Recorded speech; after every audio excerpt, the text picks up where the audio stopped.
आजकल political parties को जनता की बड़ी चिंता हो गई है। ऐसा हो रहा है कि जगदलपुर में अलग अलग जगहों पर ये पॉलिटिकल पार्टीज़ घेराव की राजनीति कर रहे हैं। गिरीश शर्मा से जानने की कोशिश करते हैं ये घेराव से जनता का क्या भला होगा और कितना भला होगा। गिरीश, ये बताएं, ये जनता की भलाई के नाम से, जनता के नाम से आजकल घेराव की राजनीति हो रही है, क्या है इससे, कैसे, क्या जनता का इसमें कुछ भला होगा क्या? घेराव से राजनीति करने वालों का भला होगा, उससे ये संदेश जाएगा कि वो जनता के लिए लड़ाई लड़ते हुए दिखाई दे रहे हैं। अच्छा। लेकिन पब्लिक का कोई भला नहीं होगा, क्योंकि जो घेराव हुए उसमें जिस हिसाब से बैरिकेटिंग की गई, क्या कि तो उससे पब्लिक ही परेशान थी। बिल्कुल बिल्कुल, अच्छे बने सड़क को खोद खाद करके बराबर कर दिए और ऊपर से जनता परेशान हुई अलग। लोकतंत्र में नेता बोलते हैं कि जनता राजा है, लेकिन इस तरह के घेराव से जनता के बारे से सवाल नहीं किया जाता कि आपको इससे क्या परेशानी हो रही है।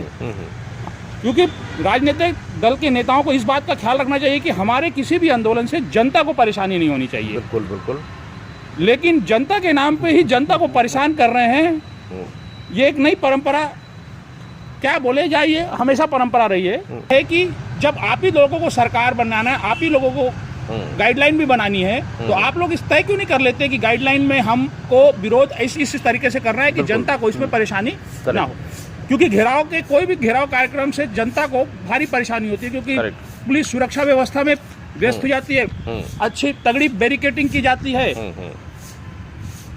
और पब्लिक परेशान रहती है। और पहली बात है, घेराव से फायदा क्या होता है? इससे कुछ नहीं होता है, बस एक विरोध दर्ज होता है। तो विरोध तो आपको दर्ज करना है तो आप बताए कहीं किनारे भी कर सकते हैं। बिल्कुल, टेंट लगा के बैठ जाइए। टेंट लगा के बैठ जाइए। जिस तरह के विरोध करने का तरीका ये भी एक है, लेकिन अब पता नहीं क्यों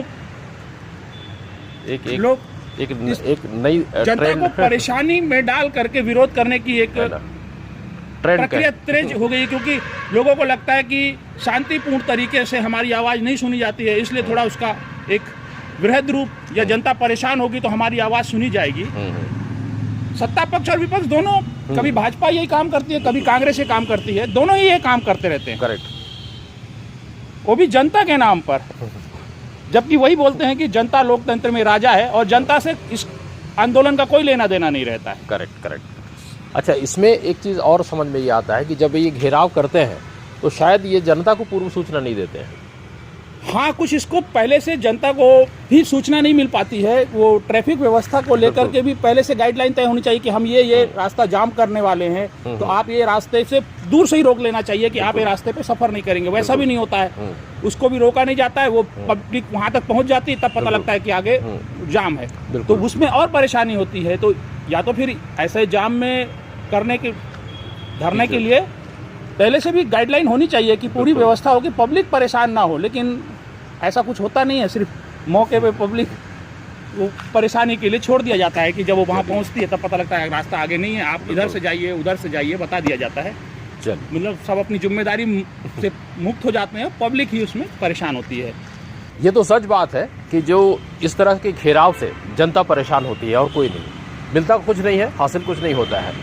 हाँ, ये है कि जनता इसमें ज़रूर परेशान होती है। जिस तरह से ये 2 घेराव अभी शहर में बड़े जो घेराव हुए, मेन जो सड़कें थी, जगह थी, उस पर रोक लगा दी गई, उसे तोड़ फोड़ किया गया और बेवजह बने बनाए सड़क को बर्बाद किया गया। बस्तर सियान के लिए मैं उपेंद्र।